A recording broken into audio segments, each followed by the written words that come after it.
I have tried a lot of ways to make cold brew at home, and most of them were either too complicated, too expensive, or the taste was just not right. Our sponsor, Trade Coffee, has changed all of that. Their cold brew collection includes beans from top roasters, selected specifically for cold brew, so it's smooth and balanced. It's easy to make. The beans come pre-ground. I just scoop it into my cold brew maker.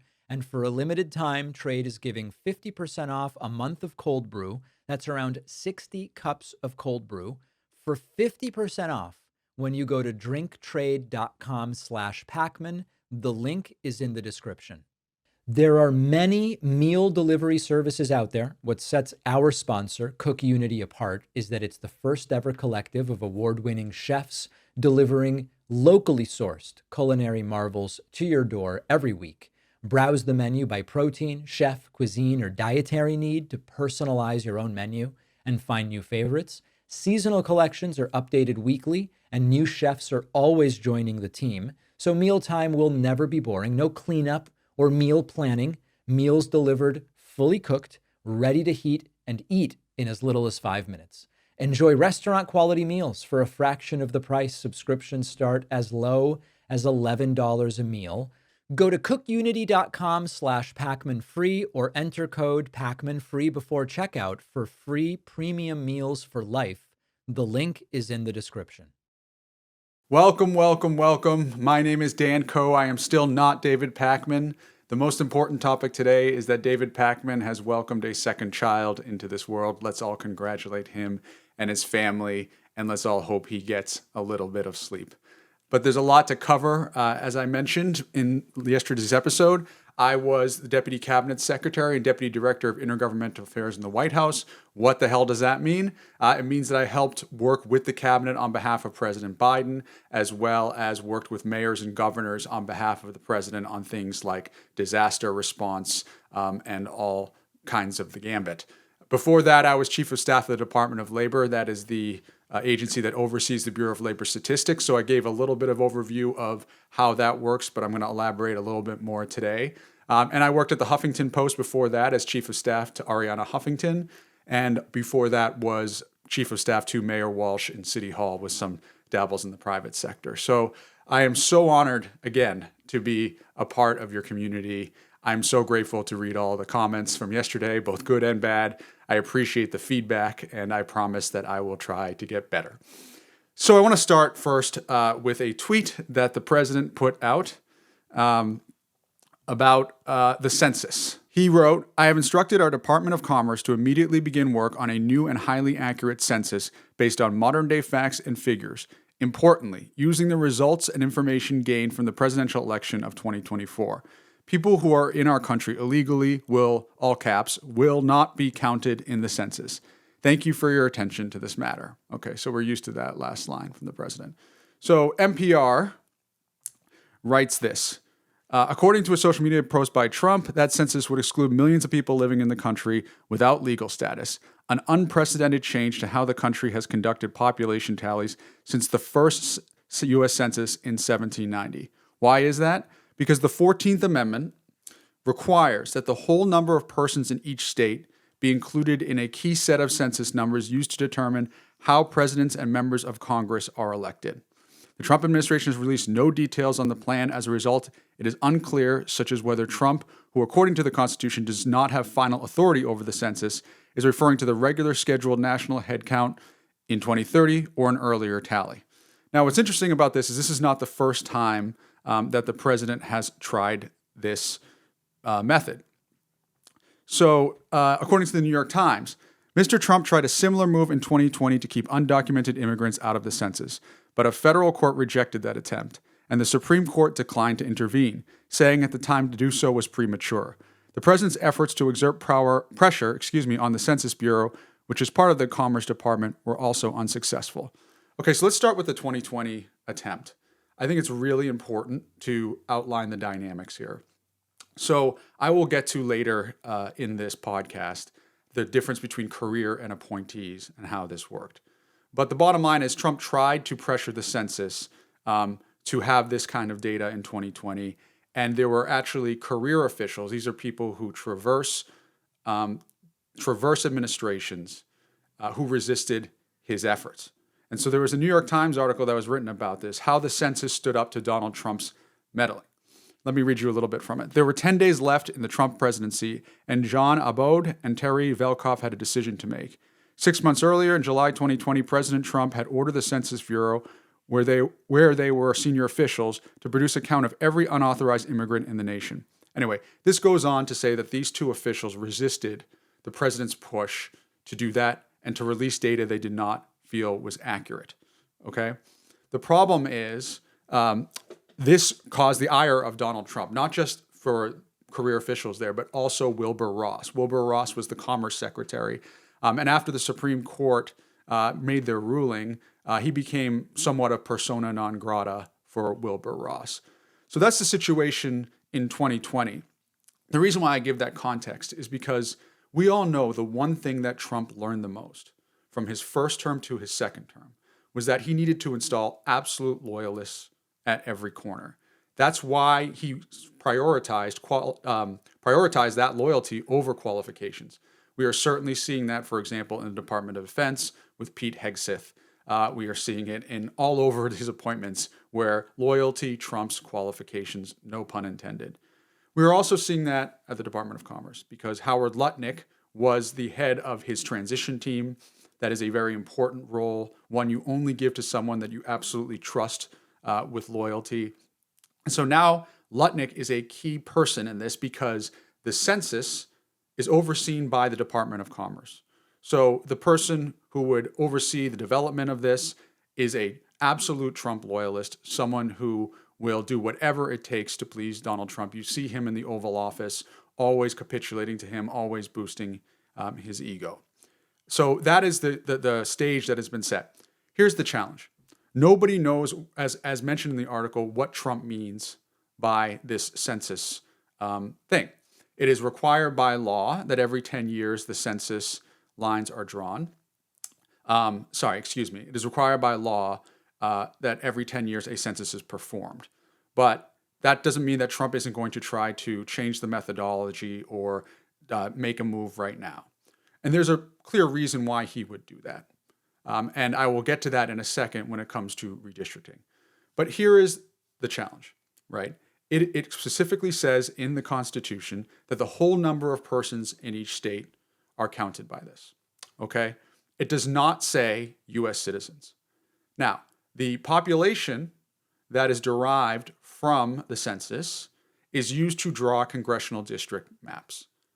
And that is where some of the crux of the controversy comes, because Trump is trying to say that because undocumented people are being counted, they're somehow affecting, voter outcomes, et cetera. Now, it is true that the determination of House seats are based on census overall population and not based on American citizens. So that is true. But here is the point, and here is the problem. The problem is when you start to target and survey populations based on citizenship status, the response rate and the data that you get back is a lot poorer. Why? Because people get scared about answering the immigration question. And these are not just undocumented immigrants, right? These are mixed family houses. These are people who support immigrants. There's people who just don't trust the government. And it is already difficult to get the right response rates from the census as it is. And you've already seen the kind of intimidation that this government is doing towards immigrants on the streets, many of them regardless of their status. So there was an interesting study done by the Harvard Kennedy School about this. This was done by the Shorenstein Center. And the outcome of this study, using a randomized controlled trial, RCT, we find that asking about U.S. citizenship significantly reduces the overall share of questions that respondents answer, with suggestive evidence that the effects are more pronounced among Hispanic residents. We also find that citizenship questions significantly reduces the number of household members reported as being Hispanic.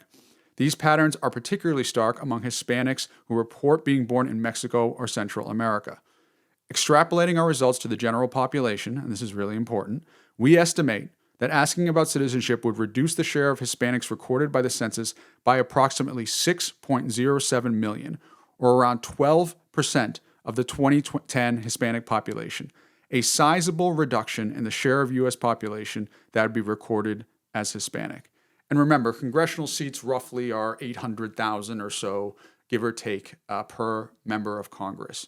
So if you extrapolate that out, you're talking, 8, 9 or more congressional seats in that representation that could be affected by this. Donald Trump knows this. He doesn't care. He loves the imagery of all of a sudden not counting people. Again, this is a president who allows due process to be taken away from people, despite the fact that the Constitution calls for due process for persons, not just citizens. But he doesn't care. And here is the effects of this. You're going to not just have unreliable data, but hundreds of billions of dollars are decided based on census data. How much aid to give to states, who is in need, the various government programs that are helping our most vulnerable. So if Trump is successful in this endeavor, and by the way, Congress is supposed to be the ultimate arbiter of this, but if he is successful, then all of a sudden you're talking about disenfranchising tens of millions of people of color in this country potentially, and causing an entirely new round of intimidation that we already are seeing on the streets, but manifested and candidly weaponized through statistics, which I think should concern all of us. And one other thing on this. We know that, as I mentioned before, loyalty is the number one thing, and that even though Congress is supposed to be the final arbiter on this, Donald Trump has shown that he's willing to blow through the authority of Congress, and that Congress is willing to acquiesce, even though they're supposed to be the co-equal branch of government, even though you would think that since power is probably the number one thing in DC for many of these people, they would want to hold the president to account and exercise their co-equal right. That is not happening in any other case, and I can't imagine that it will happen now. So you're talking about a loyalist in Howard Lutnick. You're talking about a demoralized career staff. Those career staff that we talked about earlier are heroes, in my opinion. And then we're talking about a president who does not care about the rule of law or care about past precedent. So we are at a very precarious situation now of a president who will blow through precedent and blow through the rule of law to minimize minority communities, to undercount them, to be able to create representation based on his image and his vision for the country, not based on what the Constitution says. So let's stay tuned for more on this. Okay, gerrymandering. So you've heard a little bit about this in the news, but I want to take a step back because I think that Democrats in particular suck at explaining things. So I think we should start at how this works. As I mentioned before, the census every 10 years provides population data for the country. Then states decide how the congressional district lines are drawn, federal congressional district lines are drawn based off of the census data. There are some laws in place in various states. Some have more influence over others based on what are called independent commissions, i.e. Non-elected officials who decide how the lines are drawn. And then in many states, it is done by the partisan elected officials, or typically the House controls that, and the governor, and that whole interaction.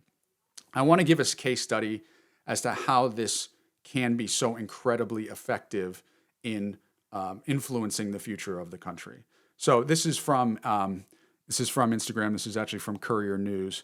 So let's look at North Carolina.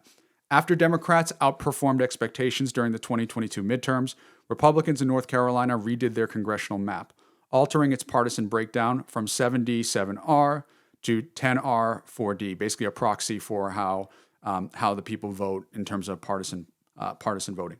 This initiative effectively eliminated 3 Democratic seats. So you see the difference in representation from the old map and the new map. And this is North Carolina, not surprisingly a swing state. Fast forward to 2024, Republicans barely held on to their House majority by a 3-seat margin, the exact number of seats that the North Carolina legislature stole from Democrats.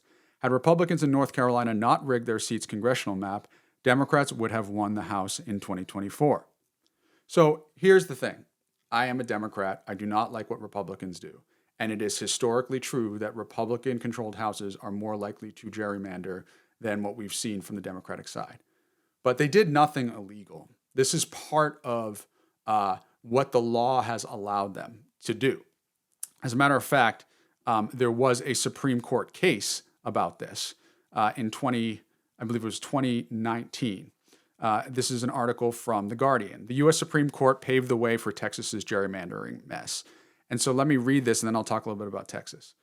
With Texas Republicans rushing to fulfill Donald Trump's wish to gerrymander to the max, many Americans are no doubt wondering why there isn't some referee to stop this hyper-partisan race to the bottom that is poisoning our democracy.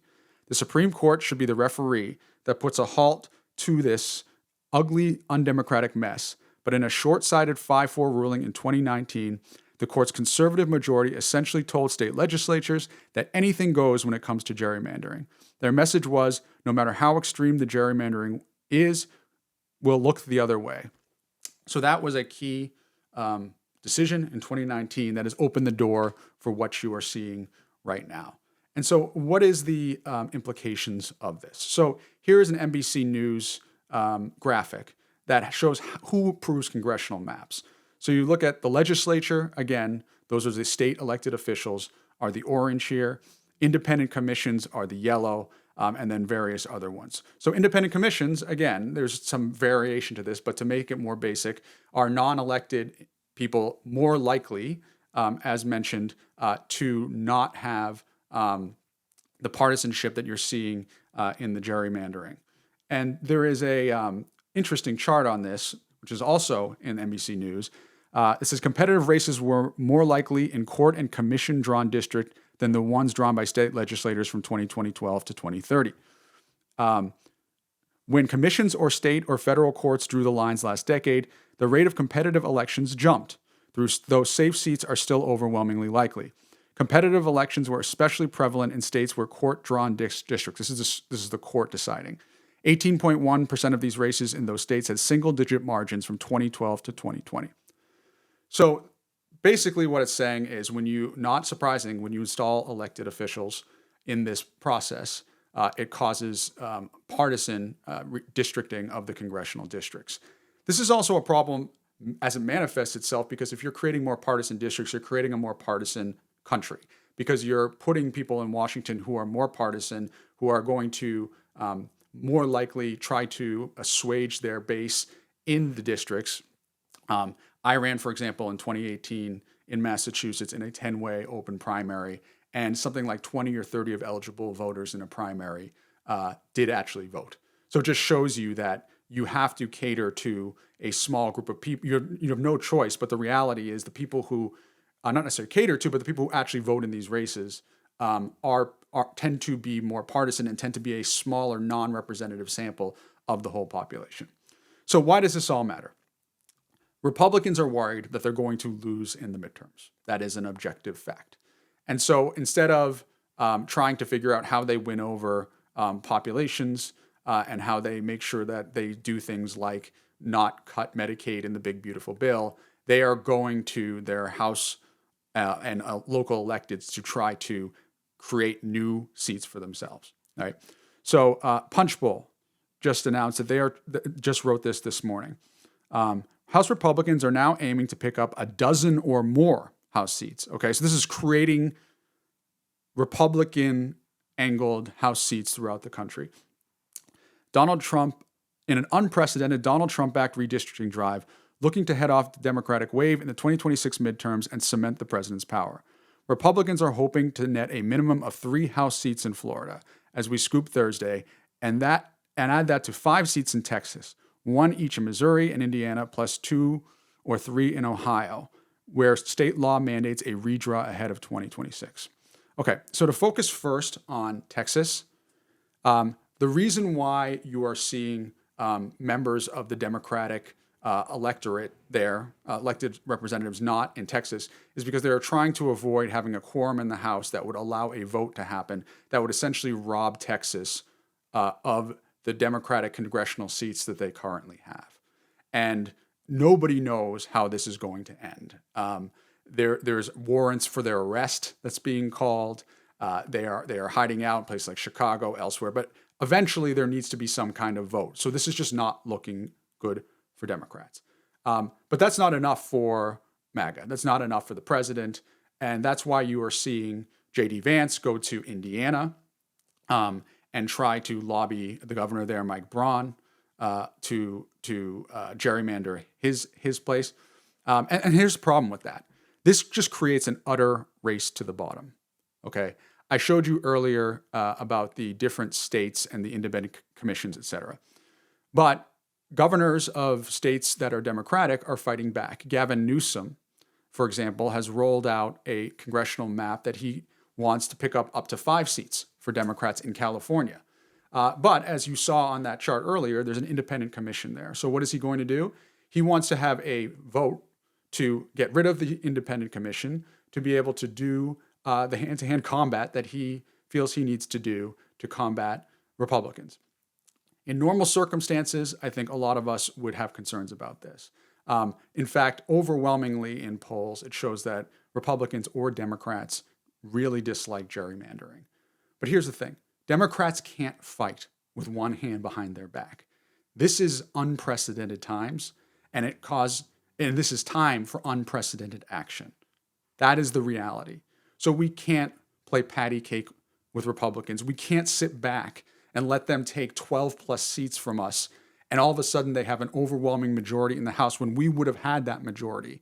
And more bills like the one that Donald Trump did, that was a massive tax break for the rich that screwed the working class, would just be yet another open door for 2 years or more on Trump. So we have to fight back. And so what we're seeing Gavin Newsom do, we're seeing with other governors trying to figure out how to do that across the country. Governor Kathy Hochul is looking at this as well. Now, her problem is that there's some regulation in place there that may prevent her from making any moves till 2027. But you're seeing all of these Democrats do that as well. The sad reality of all of this, though, is that in the backdrop of all of this, there are people hurting who desperately need Donald Trump's attention and help. I talked about Texas. It is appalling that with all of this conversation, very little is still spoken about the horrors of the flooding in Texas.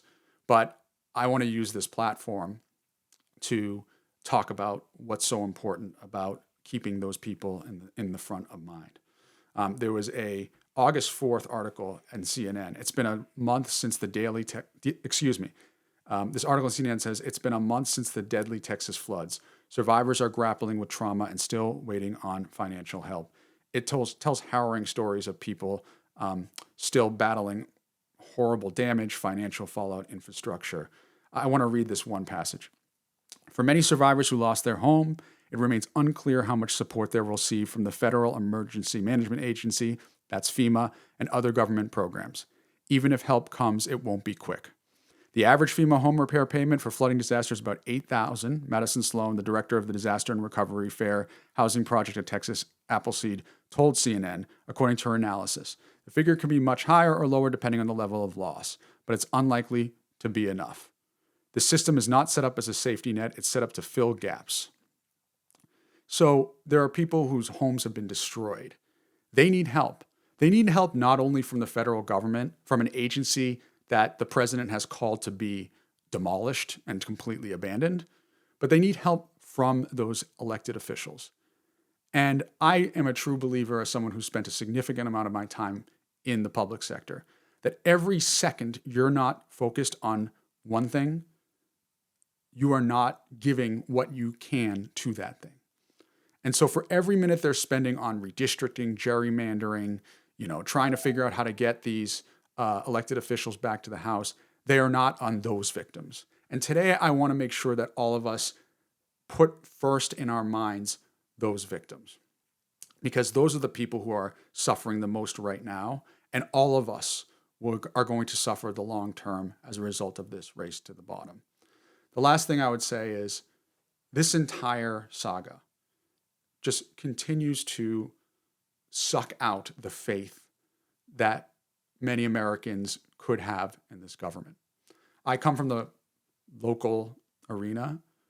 I took pride in, and Mayor Walsh, who was my boss at the time, took pride in every time a member of the public reached out to us about a pothole, about a piece of graffiti they wanted clean, about a tree they wanted removed from their sidewalk, that we would get back to them immediately. We actually had this app that if you sent a picture of a pothole, not only would you get back a picture of the pothole filled, but you would also get a picture of the team that filled it, because we wanted to make sure that people knew that this was a community of people who cared. I believe that every time someone did that, it was taking a leap of faith in their government. And every time we responded, they would want to interact with their government more, and they would want to believe more in this country's abilities to serve their people. All of this we're seeing just saps that from people. And I think Democrats need to fight back. Let me be very clear.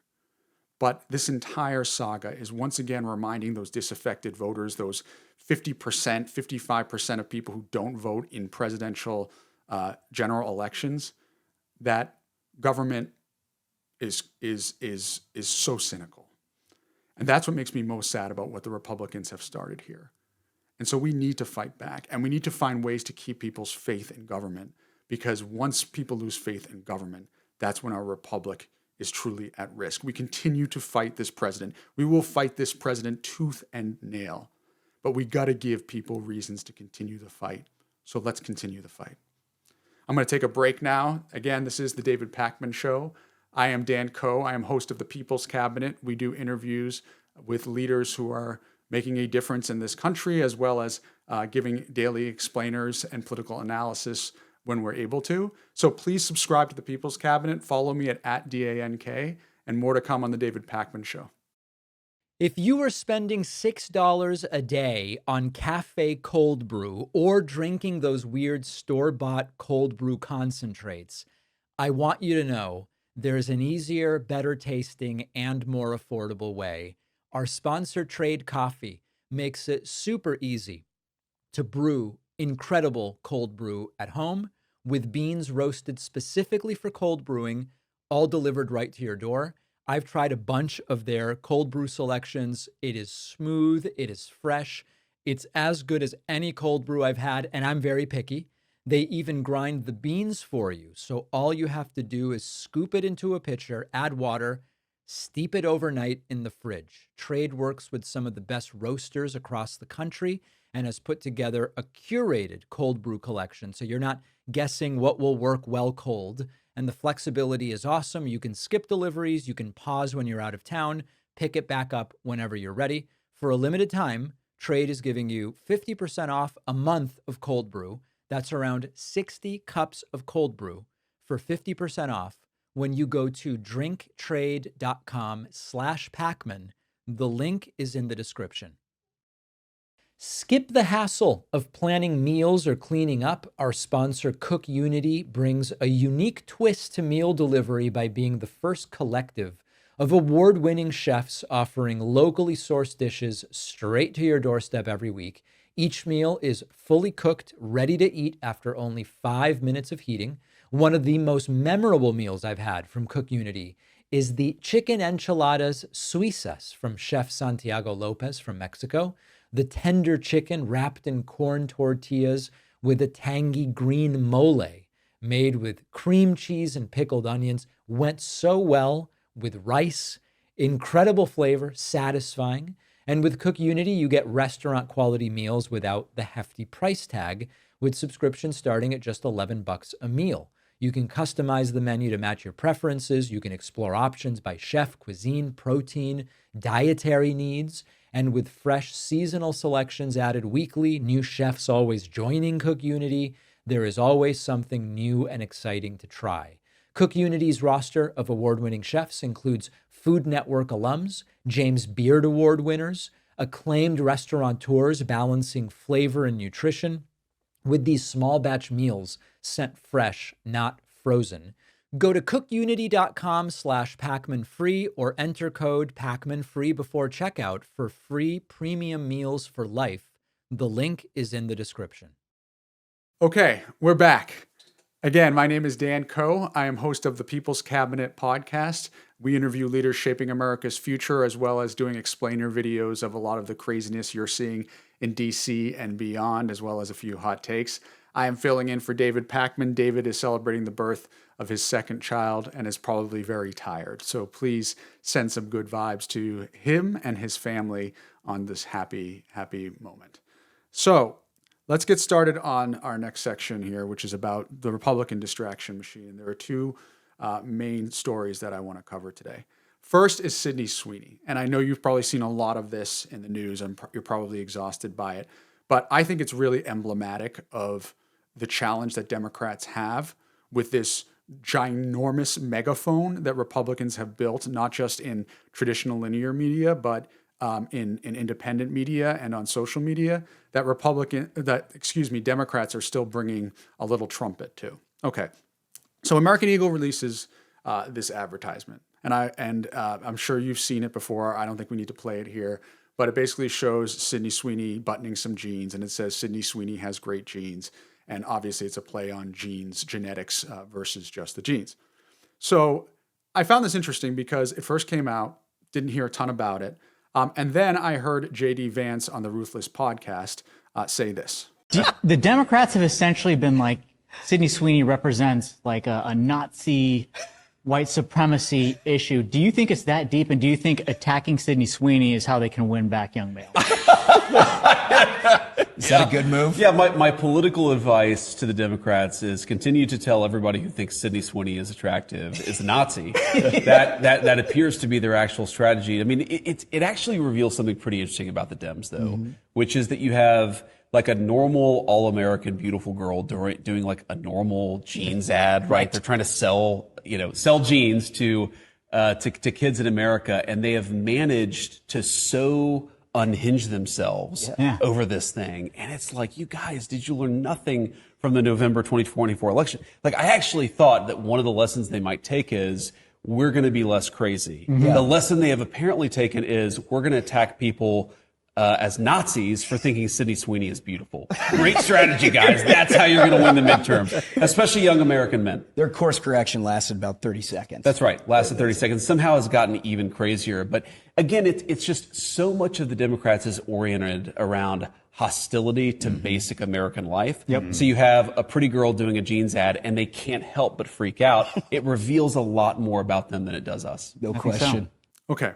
So he's basically making this a part of woke culture, so to speak, right? He's basically accusing Democrats of being overly sensitive about political correctness, about not being, not being cool and not appreciating a hot girl in an ad, right? That's basically what they are doing.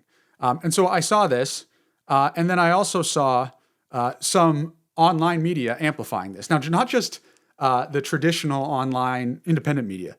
First of all, DOD, the Department of Defense, the largest employer in this country that is supposed to be focused on our national security,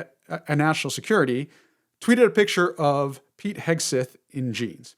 And it says SecDef, that is the handle for the Secretary of Defense, has great jeans with him and his sunglasses. Obviously a reference to the Sydney Sweeney ad.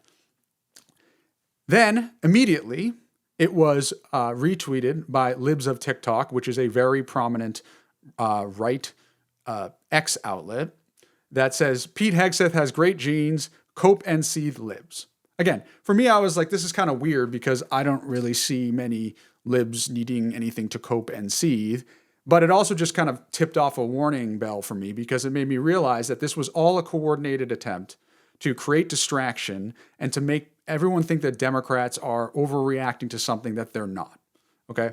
So this is really interesting stuff that we're seeing covered now because I think a lot of people are wiser to this whole thing.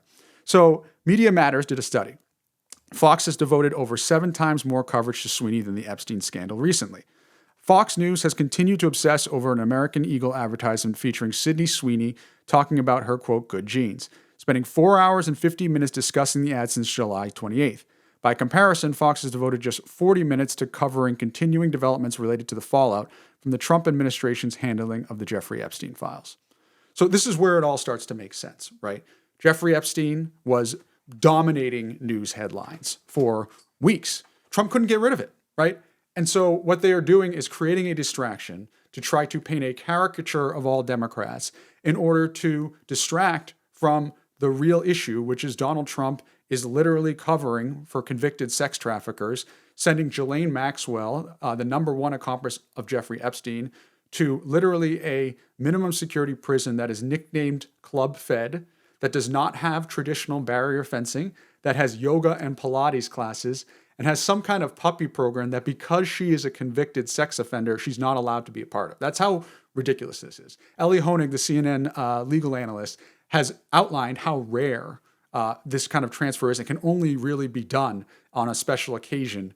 And so again, I think we need to keep center here what the distraction is, but this Sydney Sweeney thing points to a larger problem in the Democratic Party. So there was a New York Times article written about this yesterday that I thought was really interesting that kind of confirmed my gut about this. Here's how the New York Times describes it. So they quote a couple of people on X who are offended by the tweet, okay, or offended by the ad, excuse me. But then it says, those, however, appear to be outliers. Nearly 3/4 of posts that were critical of Ms. Sweeney or the ad had fewer than 500 views. Many pro-Trump users amplified the critical posts in reposts and reshares, driving even more attention to posts that would normally reach only a few thousand users.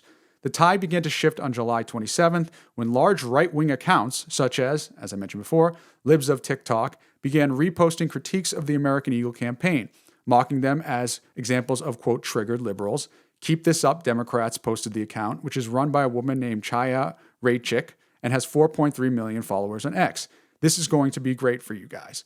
Then it goes and talks about how other people lift it up on the right. Charlie Kirk lifts it up, and then it becomes an entire thing. So again, this is emblematic of a larger problem for Democrats, which is the Republicans have built an absolute machine to amplify whatever they want, to paint any narrative they want. That is hugely problematic for Democrats. So I want to show you a chart that Media Matters created where they tracked the following of top right-leaning and left-leaning shows. So look at all of this red. This shows what we're up against and how much work we have to do as Democrats. You can see at the bottom there, David Pakman Show, let's go. You can see Trevor Noah, who is is left-leaning, but I wouldn't call him somebody who is deeply in the left news every single day. You see Midas Touch there, Young Turks, etc. But we're being absolutely crushed by right-leaning media online. And so when they want to propagate any kind of story or narrative, we just don't have a chance. Now, there's been a lot done here to address this, and we're still working on it. And the thing is, I think that all of us in this community right now understand that all the tides are lifting all of the boats in this situation. There's one person that I want to raise as being a leader in this fight, who is someone I know well. His name is Asin Tarabi. Asin is someone you've probably seen online through his handle. More importantly, you have probably seen his clips from TV and his retweets of other people. This is a chart that was done by the Washington Post that shows literally a David and Goliath situation that Asin is somehow able to fight up against that. So here's a chart of a lot of Republican and any Democrats who are in this top echelon here of the top 25 political and news accounts on X. Okay. Elon Musk, and this is by Cap, Elon Musk is dominant, as you can see, but this little, well, I would say medium-sized blue circle that could is Asin. So if you don't follow Asin, you should, because he is literally monitoring media all day long, clipping what he thinks is compelling content that the left needs to pay attention to, and amplifying other people. First of all, I can't even imagine what this guy's Twitter inbox looks like, because I've sent him stuff, other people sent him stuff, and literally the difference between one person or hundreds of thousands of people seeing your content is based on what he is doing. But the Washington Post profiled him. He said, the author said, Tarabi's devotion has paid off. The Liberal Center for American Progress's database, tracking 2,000 of the top political groups, that's that chart, and influencers across the internet, shows that Tarabi's posts have been seen hundreds of millions of times in the last 30 days than news giants such as MSNBC and CNN. Ranked by views or total impressions, he is the only non-conservative voice in the top 10, probably because his posts and the way they help win political arguments have bipartisan appeal, which is true. Oftentimes he will just tweet the clip and he will have some narrative, but not an overly partisan narrative, and then other people will opine on it. And so I think that's really important to point out, because he is an example of what we need, okay? We need local news, we need national news, we need linear media, and we need independent media out there fighting this machine every day. Rob Flaherty was the former digital director for President Biden. He's a friend of mine. He recently wrote an article in Politico about this very thing. He said, there's hope on the horizon. There's a hungry audience for left-of-center content that is fueling a massive outgrowth of upstarts. Outlets and creators like The Bulwark, Mutuals, Heather Cox Richardson, Midas Touch, and others are growing on YouTube, TikTok, and Substack by the minute. But startups take investment, and if funders wait until close to the election to get started, it will be too late to influence both this one and the next one. So this is really important to point out, and I am a living example of this. One of the reasons why, after leaving the White House, I decided to do this was because I saw some of this research and realized, as amazing as ASIN is, we need thousands and thousands of ASINs to catch up to what the right is doing. He is leading the way, and he is the model, and so is Midas Touch, and so is David Pakman, and all of these amazing outlets that are fighting up against this huge megaphone that the Republicans have and have built over the course of years and decades that we are playing catch up to. Here's what's so exciting though. When I first decided to do this, one of the first people I had on my podcast was Ben Meiselas and Brian Tyler Cohen. Both have been incredibly supportive of the work that I did. This is not, and they've shown me through their actions that this is not a zero-sum game. This is not a, if you take traffic from me, I'm not going to have as many views, any of that stuff. Ben was the first person to reach out to me. He has mentored me. He has encouraged me. And as a matter of fact, he is the reason I am here right now, okay? He is the one who told David Pakman that I had potential and that when David knew that he needed a fill-in, that he suggested me. So we are all a team. We all need to fight against this machine. And so for all of you at home, whether you have one Twitter follower or hundreds of thousands, get the content out there. Get the narrative out there. That's how we're going to win. Because sure, you can make the argument that some of this is an echo chamber and that we're talking to other Democrats. But if you're able to talk or give some kind of insight to somebody that they read on social media or somewhere else that they didn't realize and they find compelling and convincing, that's when they take that to their community, their neighbor, the people that you all know across this country who are disaffected, who have almost given up after 2024's outcome.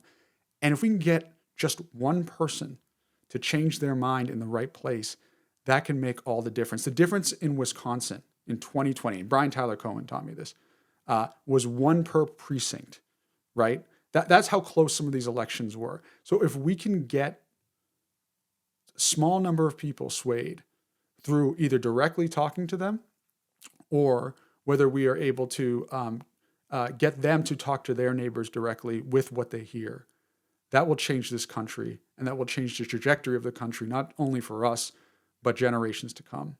So go out there and tweet, post on Facebook, start a YouTube channel. We need you. Now to another story that we see in the news a lot, the autopen scandal. So it was reported yesterday that Anita Dunn was appearing before the House committee. I will have disclosure that I know all of the people who are being called to the Hill.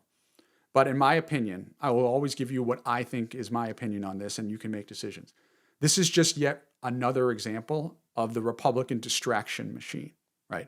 Let's take a step back. Jeffrey Epstein files have still not been released. The behavior from this administration is clear that they are covering something up. And so it is in their best interest to do whatever they can to distract from people paying attention and the pressure that is on Donald Trump on this. So it originated from a late night Truth Social post. Trump claimed that because some of the pardons that were signed by President Biden were done via autopen, that they were null and void. That triggered James Comer, a representative from Kentucky, to launch an investigation and call a bunch of Biden officials to there. There was also a book that was released that accused President Biden of certain things. That was also a part of this. But it's really important to just kill this notion that the autopen is some kind of scandal in a couple of ways. Let me take a step back at the way the White House works, okay? The president's time is incredibly valuable. We all know that. It doesn't matter if it's a Republican or a Democratic president. There is someone called the staff secretary. It is a position that Republicans hold and Democrats hold, whose job it is to control the paper that gets in front of the president. You saw that in a very extreme example by the president's staff secretary, Will Scharf, who was standing next to the president on Inauguration Day with a bunch of documents. It's Will's job. It was Neera Tanden's job and Stephanie Feldman's job in the Biden administration to make sure all of that paper is run efficiently and runs in an efficient process. Both Neera and Stephanie were incredibly organized professionals. And as you can imagine, everything is optimized around making sure that the president is making the most informed decisions possible, right? That is the number one goal, all of it with good process. So the question is whether this autopen thing has any merit. And the reaction that from experts on this point out the absurdity.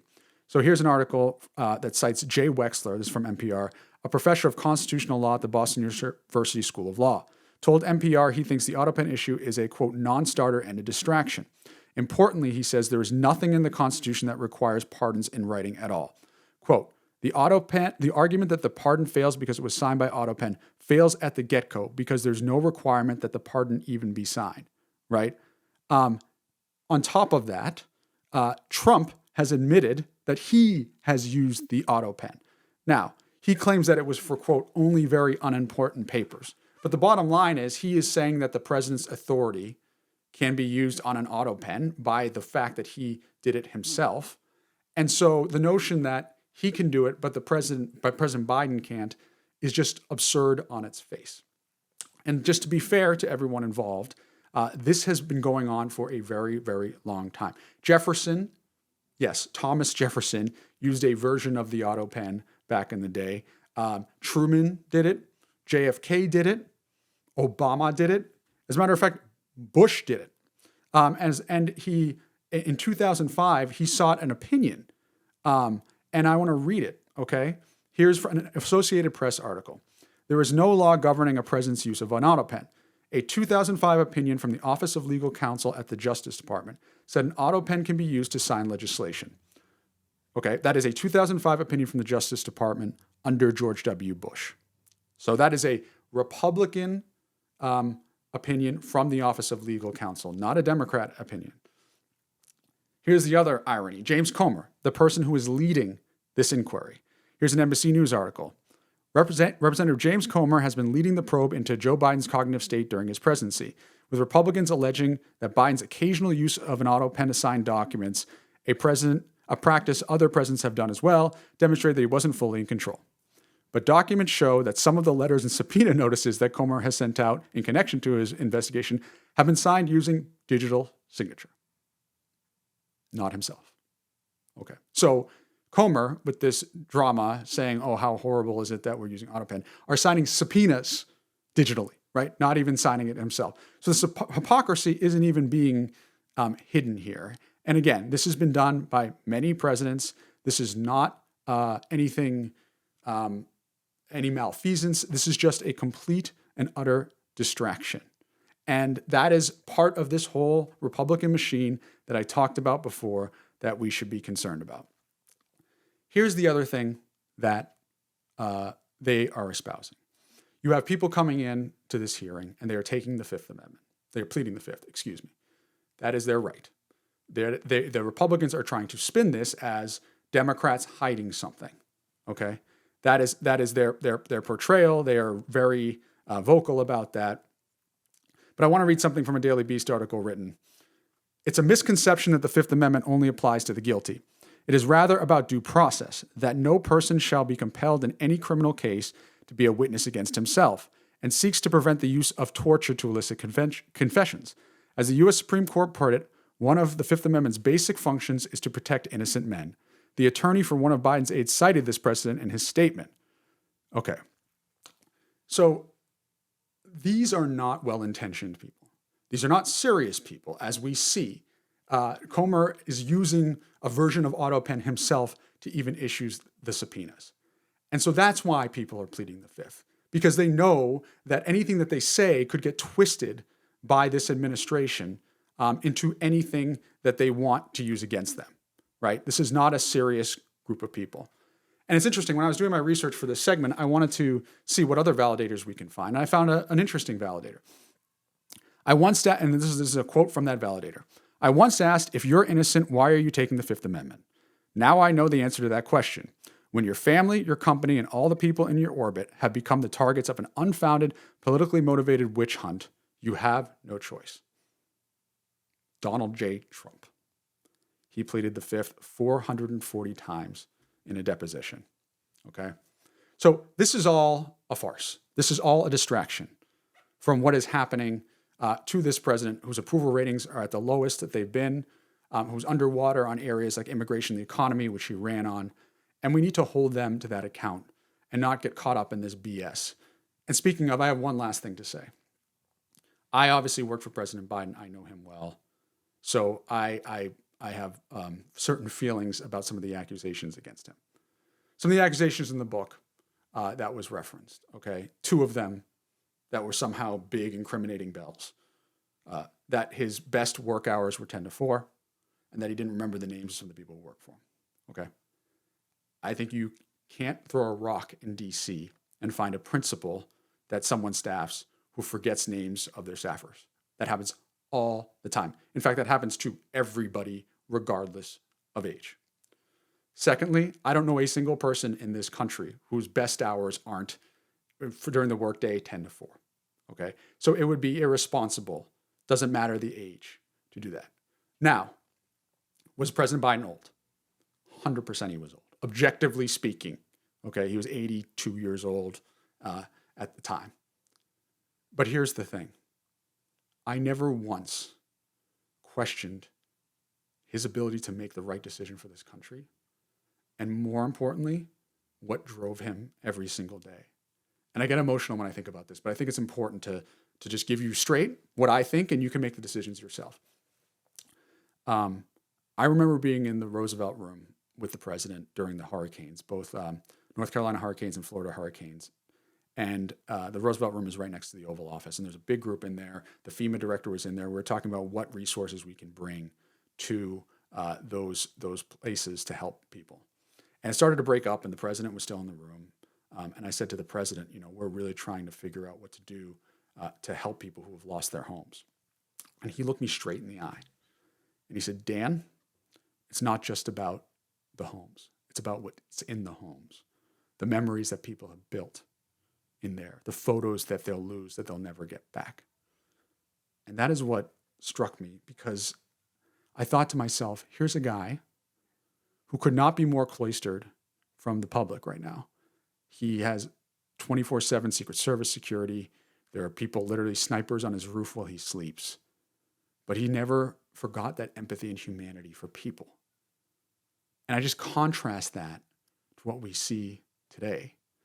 I'll share this picture here. This is a picture of me in the Oval Office after one of the hurricanes with the president.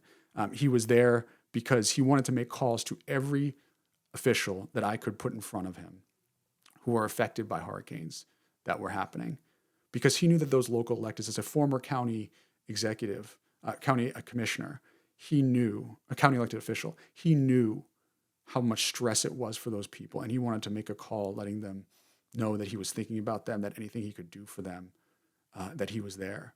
He had a conversation with Zeb Smathers, who was a mayor in North Carolina, I think of a population of 5,000 people or so, for 25 minutes just to say, I'm here for you. And you contrast that response to President Trump when a state rep in Minnesota was assassinated. And they asked him, have you called Governor Walz? And he said, why would I call him?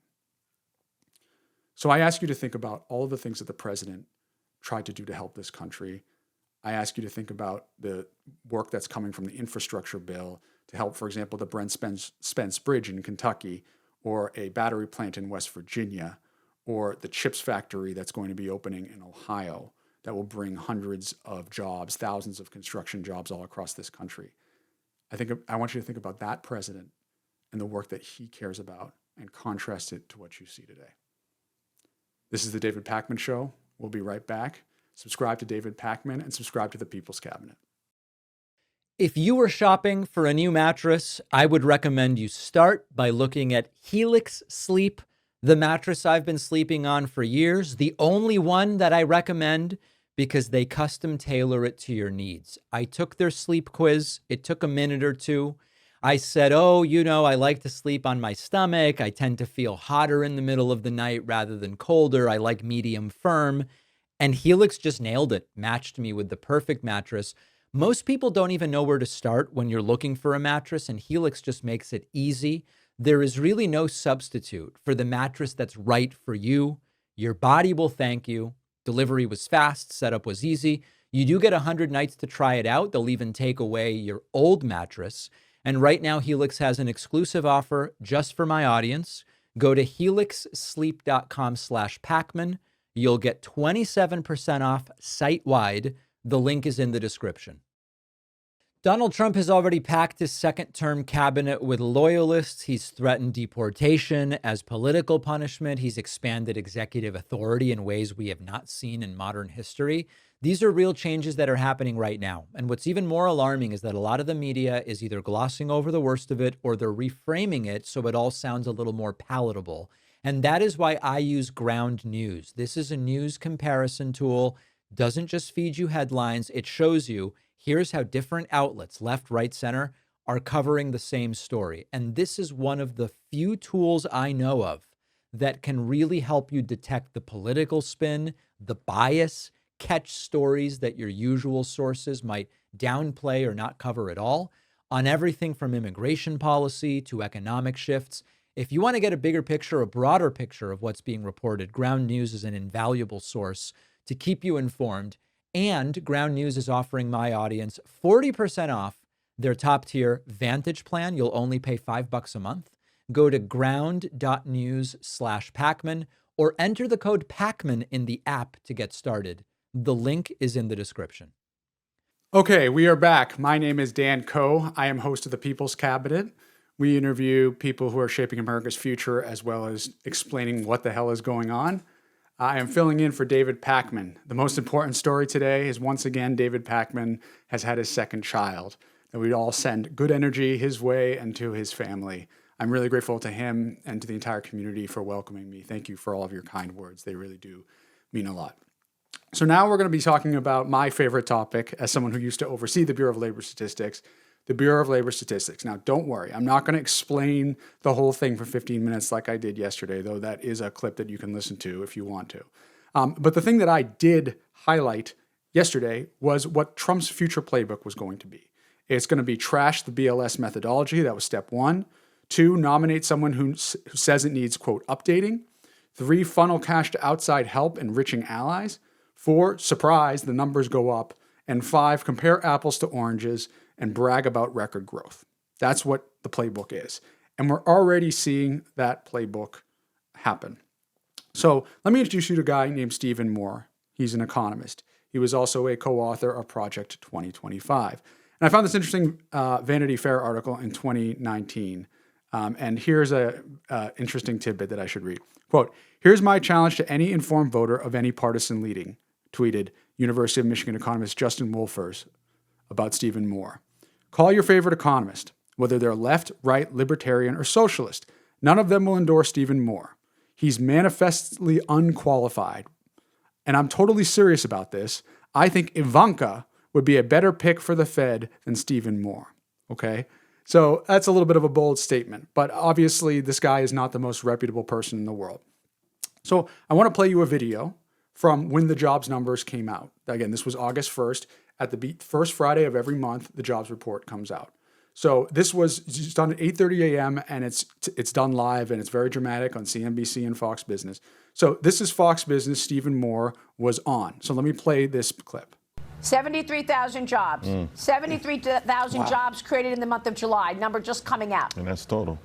4.2% is the unemployment rate, right in line with expectations. Here are the numbers. For the month of July, jobs came in at 73,000. That was lower than the expectation, which called for 110,000 jobs. The unemployment rate right in step with expectations at 4.2%. Steve Moore, your reaction. Look, I think this is all a result, this disappointing number is a result of all the turmoil over tariffs and the trade wars. Okay, so he says tariffs and trade wars are the reason why you're seeing these numbers. Now, with all due respect to economists, I have a great deal of respect for economists. A lot of times they're trying to retroactively create rationalization or explanations for things. You know, the numbers come back and they try to then adapt as a result. So he's saying tariffs and trade wars. That's his justification. But then Donald Trump later that day fires the Bureau of Labor Statistics commissioner, claims it's all a fraud, claims the calculations are all wrong, as I talked about yesterday.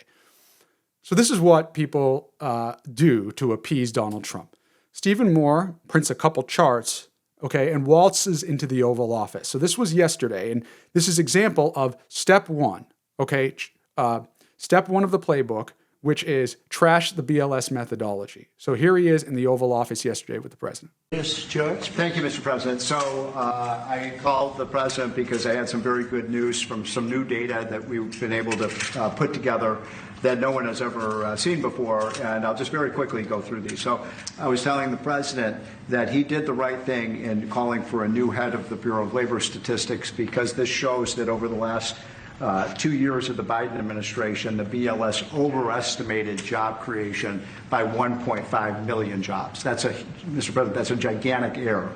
And I don't know if I'm not It might making not have been an error. That's the bad part. If it was an error, it would be one thing. I don't think it's an error. I think they did it purposely. Whether that, you may well be right, but even if it wasn't purposefully, it's incompetence. Right. Okay, so there's a very interesting thing that happened there. If you notice, he's suggesting, Stephen Moore suggesting it's an error. President Trump is suggesting it was intentionally done. Okay, let's take a step back. As I mentioned before, there are 2,000 people at the Bureau of Labor Statistics, about 40 or so who are directly involved with putting together this jobs data every month. There are hundreds of thousands of data inputs that is done to collect this. So faking this or somehow manipulating it is incredibly difficult. That would take a national conspiracy. On top of that, the director, in this case, Erica McIntyre, doesn't even see the data until 2 days before it is released, 1 day before the president is briefed. So this notion that she faked it is crazy. Also, as I mentioned, this is all based on statistical science. It's a sample. You get more data back and you make revisions.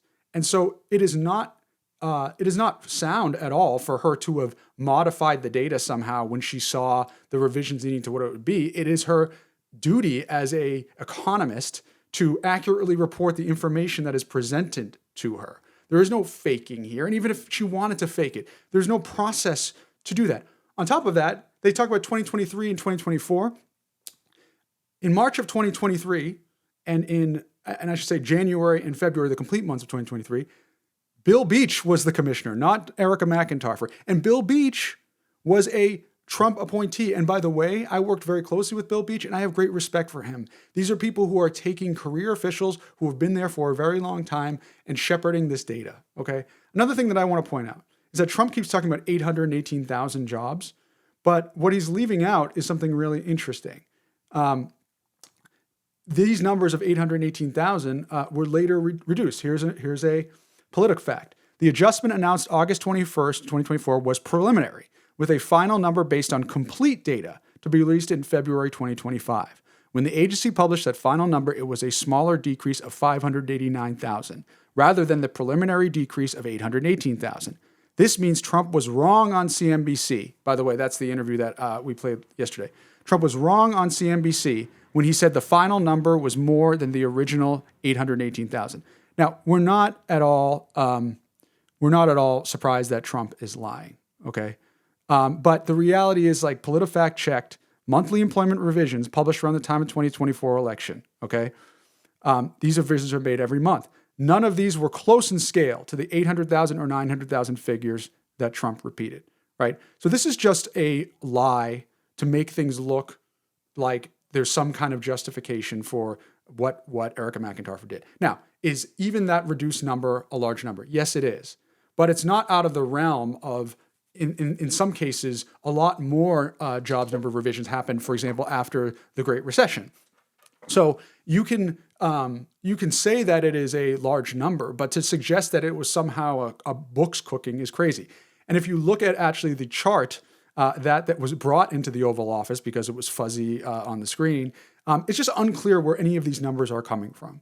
And it is just part of a larger point here, which is just these people are coming in to appease the president, right? This is a president who loves flattery. And so someone coming in, waving these jobs numbers, make him feel really, really good. And that's the whole point, right? Is to create this justification to flatter the president in hopes that he shines brightly on you. And so there's a couple of things that I also want to point out as to where we go from here. I think you're going to see a lot of other flattery and conspiracy theories about the data to try to make Trump look good. As I mentioned before, the president needs to announce an appointment of a new pick.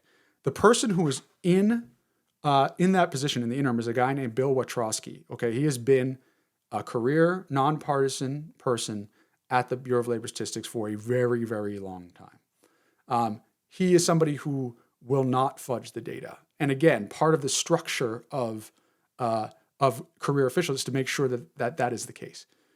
I feel incredibly bad for him. He is going to probably be facing a lot of pressure, but I don't doubt his methodology. The real question, or his integrity, because he's seen Republican and Democratic leaders. The real question is going to be who he appoints next. That person, I almost guarantee you, in fact, I guarantee you, will start talking about concerns about methodology of the data that will open the door for not only a way to goose the numbers, but to call in outside vendors who could be allies of President Trump to enrich through contracts. There's a lot more here. This was just emblematic of the very start of what you're going to see with this whole drama, which is going to hurt everyone, as I mentioned. Trillions of dollars are decided based on jobs numbers. Trump will use that to his advantage. He will compare apples to oranges to his own benefit. Okay, and another economic news that is important to understand is that Trump just announced that the chair of the Council of Economic Advisors, Stephen Mirren, will fill a key Fed post that will also help Trump in his quest to show that he is this ultimate job creator. Okay. Now, it's a couple of interesting things about Stephen Mirren. He's currently the chair of the Council of Economic Advisors. The Council of Economic Advisors is the economic entity within the White House that does a lot of statistical analysis on behalf of the administration, as well as advising the president on key economic issues. Okay, so there are two different entities in the White House that are fiercely focused on the economy. One is the Council of Economic Advisors. They do a lot of the original research. Then there's the National Economic Council, which oversees a lot of the policy around the economy. So on this side, you have these people advising, doing research. On this side, if you have work being done in agencies that have to do with the economy, you essentially do the work in the agencies, and those people then roll up, so to speak, with that policy to the National Economic Council, who help decide what to recommend to the president. So that's basically it in a nutshell. I think it's important to point out, though, like no one knows anything about the Fed. I think that we do a terrible job of explaining. So I'm going to do a little bit of high-level explaining just so you understand what's at stake here, okay? So there are 7 board of governors at the Fed. They get a 14-year term, which is really long, and it's done by design to help traverse administrations. From the 7, the president picks a chair for a 4-year term, okay? So that is what's going on with Jerome Powell right now. He is the chair, and that's what happens. There is the Federal Open Market Committee. Okay, bear with me. I'm almost done the wonky shit. It's made up of those 7 governors plus 5 other people, okay? They meet 8 times a year, about every 6 weeks, and they vote on whether or not to raise interest rates. Basically what that is the cost to borrow money in the economy. That's how it works. And just to make it as simple as possible. Their goal is 2% inflation year over year. That's what they're trying to do, okay? They look at economic indicators. The jobs report from the Bureau of Labor Statistics is one of them, to try to decide whether or not they should lower or increase interest rates. Now, Donald Trump wants lower interest rates. Why? Because when you lower interest rates, people can borrow money cheaper, and therefore they're spending on more shit, okay? So because it's not as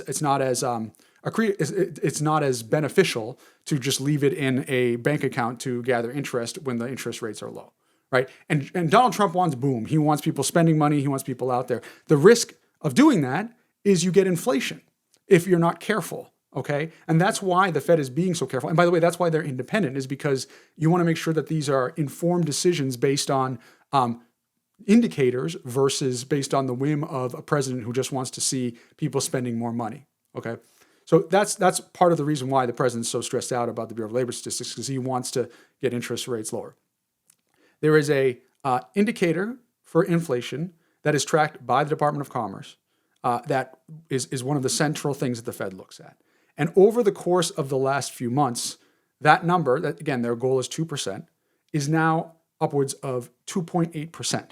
Okay, so there's a lot of concern about raising interest rates because of that, as well as the fact that Trump's tariffs and his ridiculous strategy is causing so much strife in the economy, causing markets to go up and down, prices to go up. Objectively speaking, prices are higher than they were last year by 2.8%, right? That by many indicators, or other indicators that also show that.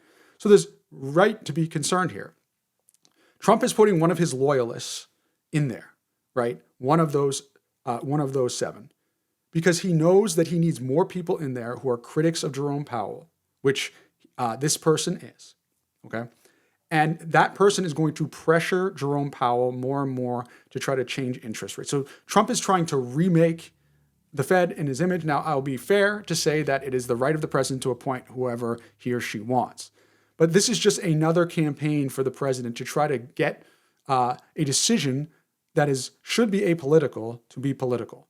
And you are seeing him continuously demean Fed Chair Powell, right? You saw it when he visited the Fed and he tried to claim that it was more expensive to renovate than it actually was, right? In the tweet for Dr. McIntyre, he's calling for the firing of the Fed. He's not doing it. I think he realizes the impact of that. But he fires the BLS commissioner anyway because he knows that fewer people understand what that means. We need to continue to pay attention to this. Again, this is Trump rebuilding the entire MAGA government in his image. It's also important to point out that Stephen Mirren studied at Harvard under Martin Feldstein. Okay, so this notion that Stephen Mirren that Harvard is some kind of like liberal bastion and that only Democrats go there is ridiculous. But that is the facts. This is a loyalist to President Trump. You bet in the meetings that he will be in with Chair Powell, he will be vocal about lowering interest rates, even when the numbers don't say so. And so these are things that we all need to look out for. All right, we're going to take a break. Please subscribe to The David Pakman Show and also subscribe to The People's Cabinet if you like what you're hearing, and we'll be right back. Let's be honest, when it is hot outside the way it's been, bad underwear makes it really much worse. Our sponsor, Sheath Underwear, has completely rethought how men's underwear should function in the heat. Sheath's boxer briefs are designed with a dual pouch system, keeping everything in place, separate, ventilated. This means less sweat, less sticking, less of that awkward adjusting. And if you're not using the pouches, the fabric alone is a game changer. Soft, stretchy, moisture wicking, now available in cooling materials like bamboo and mesh. I wear these at the gym during long work days, especially when I know it's going to be hot outside. It just keeps you dry and comfortable. And they've really raised my expectations about how good underwear can be. Wearing Sheath is like having built-in climate control for the lower half of your body. Everything stays cool, dry, and where it should be. If you've never thought much about your underwear, this is the one brand that might make you start. Go to sheathunderwear.com/Pakman. Use the code Pakman for 20% off. The link is in the description. Go Google your name right now, and you'll probably be shocked by how many sketchy websites have your address, phone number, even details about your family. Our sponsor, Incogni, is the solution. It is a service that will force data brokers and people search sites to delete your personal information so scammers, spammers, and snoops can't get their hand on it. It's also now part of their unlimited plan that you can do custom removals. You're no longer limited to just the 250 plus sites in their automated system. You can submit any link where your personal info is exposed, and Incogni's privacy experts will get it taken down, even if the site's not in their database, whether it is whitepages.com, trellis.law, DNB, or anybody else quietly publishing your information. Incogni will wipe the footprint clean. You paste the link and they do the rest. If you're tired of being tracked, profiled, targeted, this is how you push back. For instance, these sites are where scammers and spammers can get your information to then target you. Using Incogni can cut way down on the spam calls and the messages that you get. Try it risk-free for 30 days and get 60% off an annual plan when you go to incogni.com/Pakman. The link is in the description. Okay, we are back. My name is Dan Coe. I am host of the People's Cabinet Podcast. We interview leaders who are shaping our future. We do explainer videos, hot takes every now and then. Please subscribe to our channel if you like what you're hearing today. And please subscribe to The David Pakman Show. Again, most importantly, let's all celebrate the fact that he is a new dad once again. He has announced his retirement, but I'm sure he and his wife and his family are a little sleepy right now. So let's send them all well on this wonderful blessing to the world. Okay, a few more topics I want to cover. First and foremost, Trump has always talked about how he's for the working person, right? This is what he says that he stands for, etc. But when you peel back the onion over and over again, it becomes clear that that is not the case. So I want to bring attention to two examples, and then also in that process talk to you a little bit about how it actually works in government with hiring. Trump talks about how he's for the unions, that he cares a lot about unions. But it was announced yesterday that the Trump administration begins to strip federal workers of union protections. Department of Veteran Affairs appeared to be the first agency to begin terminating union contracts, affecting more than 400,000 workers, most of them represented by the American Federation of Government Employees, the largest union for federal employees. So this is all part of DOGE, right? This whole idea that federal workers don't do anything and that really, we should be like the private sector, make cuts, give people voluntary terminations that results in us losing key staff, weather service, FEMA, etc. But they celebrate it like it's some efficiency, when in the reality, it's going to come back to bite us in the ass. So just to put it in perspective, the VA is one of the largest employers in the federal government. It employs 479,000 people. Why? Because it's taking care of our veterans, okay? These people who have risked their lives for us. And so doctors, nurses, services, it better be pretty big given what they risk for the country. And so what bothers me is that MAGA and Trump talks about America and how he's making America great again. He is putting those who are putting their lives on the line for America at risk. He is taking away resources from the people who are actually making America great. That is the biggest irony of this entire thing, right? And so taking away their collective bargaining rights means that obviously it's going to be harder for them to be paid more eventually, but it also means making it easier to potentially get rid of them, which is part of this whole thing. Trump announced that he would, as part of his budget proposal, that he wanted to cut 80,000 people at Veterans Affairs, okay? 80,000 people who are taking care of our veterans, he wants to cut, okay? That was his original proposal. He's tried to scale it back now, but that was on the table. Senators like Ruben Gallego have been fighting that pretty aggressively. So that's still there, that threat of firing. Now, part of the hiring that the Biden administration did was for something called the PACT Act, which gave services for people who got sick because they were near what was called burn pits. The fumes from the burn pits when they were at war would give cancer, including the president believes his son, Beau. And this was resources for them. And this is a president who claims he's for vets, literally cutting them. This doesn't just stop there, okay? He claims he's for minors. There's a famous image of him standing in front of a bunch of minors, okay, saying that, he's doing all this work for him. But he got rid of a program that helps protect minors from black lung disease at HHS. Okay, there's been some court battles now. There's some talk about reinstatement, but his proposal was to cut that program. RFK Jr. did that. Okay, so this is a president who says one thing, but is actually doing something completely else behind the scenes. Let me just give an example of why this is so important. There are about 3 million people who work for the federal government. By the way, 85% of those people are not in DC. They're all across the country. So the notion that DC is full of all these federal workers who are all liberals is just doesn't hold water. Okay, there are about 4,000 political appointees. Political appointees are switched over at the whim of the president, whoever comes in. Okay, that's how it works. So there are protections for the career officials, the rest of them, that entire rest of the 3 million, to protect against administrations coming in and just cleaning house and hurting people and hurting our government, because you can't have everybody, all 3 million, switch out every 4 years. Trump is trying to take away protection so he can do that. He also tried to create a situation where policy staff were no longer career, but what they called Schedule F, which made it easier for him to fire those people so that all of the people within federal government would be at his whim at any given moment. I will tell you something. Federal employees were some of the most impressive people I ever worked with. I talked a little bit about FEMA yesterday and a woman I met who literally her job it is every 6 or 7 months when a new tragedy hits to uproot her entire life to go there. That happens as well everywhere across the country, these public servants who are doing things. This is a mundane one, but it's important to point out. I know a guy who I worked with at the Department of Labor. Every single agency has what's called a SCIF. It's a place to keep confidential information. His job was to be down in the barrels of the building where the SCIF is, that he couldn't even tell people, or was not even supposed to tell people where it was, to make sure that was running and that was secure. That was his job every day, going to a windowless basement area and making sure that everything was running. These are the people who are doing the work.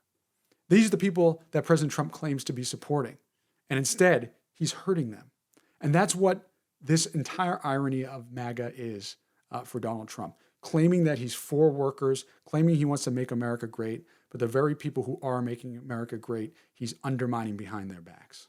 Okay, another thing that we seem to normalize here is this notion that you have to bend the knee and give some kind of tithe or gift every time you see the president, and that combination of gift giving and flattery will get you where you want to go. But the reality is we are seeing that happen, and it's a tragedy, okay?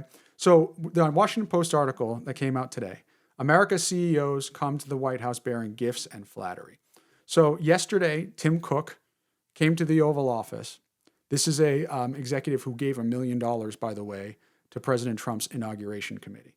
He came, and there's a video here on the Washington Post of him with a 24-karat gold offering, essentially, okay? And it says, Cook was the first Silicon Valley CEO to tame Trump during president's first term. But in the Oval Office on Wednesday, it appeared Trump brought the leader of the $3 trillion company to heel.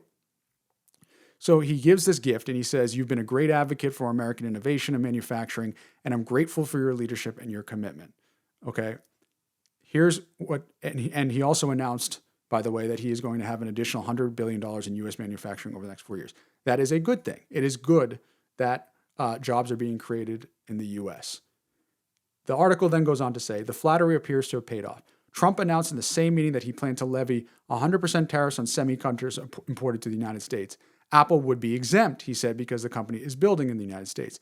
Now, you remember that despite other plans by Apple in the past, Trump was threatening Apple outwardly, right? He's saying that everything should be produced in the United States. That's what he was demanding, even though some analysis showed that iPhones would be thousands of dollars if that were the case.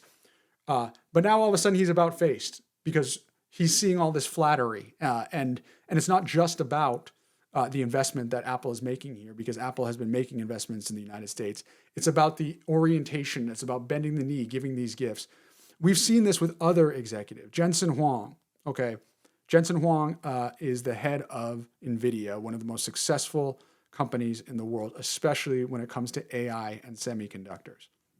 So the article says, Trump and Huang, the CEO of the AI chip powerhouse, met for the first time in January, but they have become fast allies. Huang has made frequent visits to Mar-a-Lago, and Huang's warm relationship with Trump was on display at the Winning the AI Race Summit last month. Okay, so Trump riffed about how he had talked with his aides about breaking the company up before he knew what he did, but Trump and his staff told him it would take the greatest minds at least 10 years to catch Huang, even if he ran NVIDIA completely incompetently. Now, this is a guy who, he's an executive. I don't blame him for trying to grow his company, but he knows flattery, right? He goes to Mar-a-Lago, he talks to Trump, he butters him up. So what's the kickback? Here's the Washington Post again. Trump in July granted NVIDIA permission to sell China its advanced H20 computer chips to develop artificial intelligence, despite concerns from national security officials and prominent conservatives that sales present a national security risk. That same month, NVIDIA became the first company to reach a $4 trillion valuation. So to oversimplify it, under the Biden administration, we were concerned that if China got a hold of some of the chips that NVIDIA made, so particularly the high-end chips, that they would be able to produce and compete with us more forcefully on AI. So we restricted some of those because we wanted to make sure that America was placed first. Jensen Huang was very smart in his flattery of Donald Trump. He used the playbook to flatter Donald Trump. And now all of a sudden, poof, those are restricted. China gets our chips, our technology. By the way, China is notorious for stealing technology. That makes us less competitive. Oh, and on top of that, there's now trillions of dollars. The valuation of NVIDIA is now at $4 trillion. Look, Jensen Huang knows how to flatter Trump. But this is just another example of how the flattery works, right? Joe Biden and other past presidents would want to build relationships with these CEOs to help them grow. About President Trump, it's about who bends the knee to him, and only then does he allow these things, even if he's willing to sacrifice the competitiveness of the United States against one of our key pacing adversaries for the future. The article also talks about Elon Musk, and I don't even have to talk about this one, right? You know what happened here. He spent $250 million getting Trump elected. He continues even in the background. Obviously there's been some tension recently between them, but he basically let Elon Musk run roughshod over the administration. There's one specific thing I want to point out. I don't want to get too into USAID today, but the work that Trump allowed Elon Musk to do, not only is it hurting mothers who are in vulnerable positions all across this world, who need that money for their families, for food, for men and women across the world. Some people say, oh, well, there's people struggling in the United States, so we've got to help them. We do, and I understand that argument. Here's the other argument that people seem to miss, okay? When we don't provide that aid around the world, by the way, a minuscule percentage of our budget, Russia, China, and other adversaries fill that void, okay? They provide the aid. It's already happening. And so when those countries continue to develop and they decide who they're going to ally themselves with, do you think they're going to decide on the United States that all of a sudden cut funding to them? Or do you think they're going to go with those people? Those countries. That's what makes us less competitive, okay? This is a president who takes a short-term approach that screws us in the long term, that we will be screwed in our ability to compete with our allies across these developing countries because this short-sighted individual decided to just hand over the keys to Elon Musk to make all the cuts like he thought he was going to do to revolutionize government. Elon Musk said he was going to cut $2 trillion from the government. It's unclear if he cut anything. There were some reports on $20 billion or something, but then it was debunked on the amount they spent. This is the joke of this president. It all is the same under the same equation, which is claim you're doing something, but lie behind the scenes and actually undermine the very people that you say you're fighting for. Whether it's in the case of career employees or veterans or minors, or whether it is in the case of our competitiveness with our key adversaries and having the best technology in the world. Okay, so the New York City mayor's race continues to get increasingly bizarre, especially for Andrew Cuomo. So we know that he lost the primary. This is a man with credible sexual harassment claims, more than 10 people. And instead of being someone who comes across as gracious, he is now switched to an independent and running again.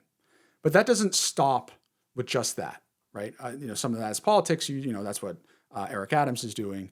The New York Times just reported on August 6th, okay? The title is Trump Weighs Getting Involved in the Mayor's Race. President Trump may have moved out of New York City, but he has privately discussed whether to intercede in the fractious race for the mayor to try to stop Zohran Mamdani, the Democratic nominee, okay? He's been briefed by Mark Penn, a pollster for Bill and Hillary Clinton.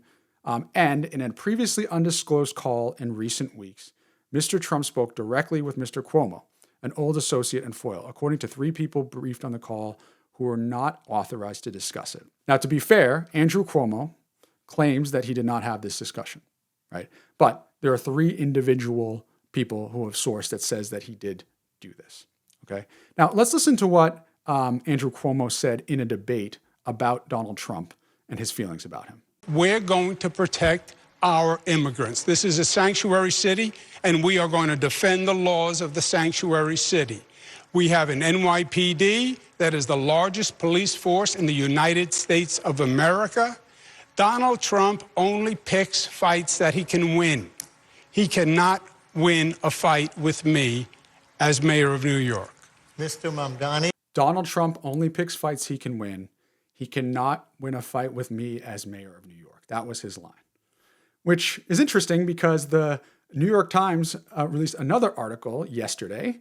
Cuomo tells business leaders he doesn't personally want to fight Trump. Okay. Former Governor Andrew Cuomo has positioned himself as the only candidate to go toe-to-toe with Trump, but in a closed-door meeting on Wednesday with some of the city's biggest business leader, he might adopt a more conciliatory strategy, that he is not personally looking for a fight, and compared their years-long relationship to a dysfunctional marriage. Okay, so the notion that he would want to be married to Donald Trump in any way is insane, especially given what he had said on the debate stage. But this is just emblematic of the way Andrew Cuomo has proceeded, right? That people don't think that he believes in anything, that he's just desperate for another seat. All of this just adds to Zohran Mamdani's candidacy and makes people think that, Andrew Cuomo is not a principled person and is just desperate because he is in a position that he lost the primary and just wants to stay relevant. I mean, that's what most people are believing at this point. And, when people get desperate, they start to lash out and they start to go negative. And we're seeing a lot of that. Yesterday, I talked a little bit about some of the right's criticisms of Mamdani and candidly the racism that came with it. We are seeing Andrew Cuomo go there too.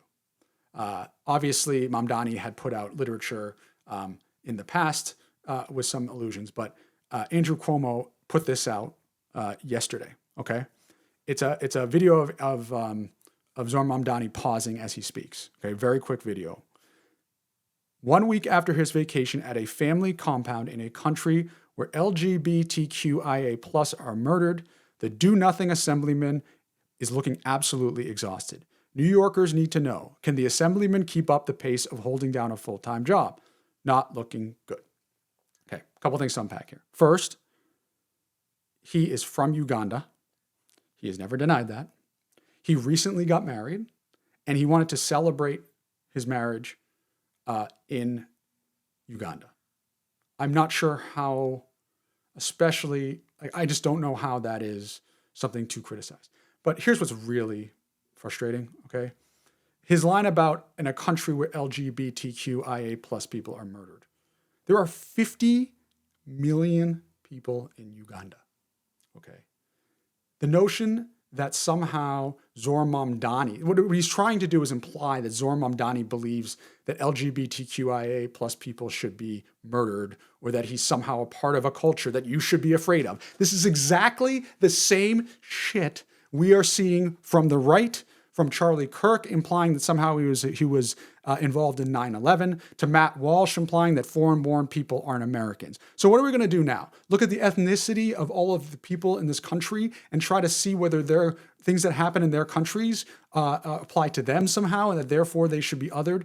That's what this is about, right? This is trying to other Zohran Mamdani just like the right's playbook, and we should not fall for it. Lastly, I got a little advice for Andrew Cuomo, okay? If you want to win, Mamdani's talking about issues. He's talking about policies. Now, you can disagree with a lot of those policies. I certainly do.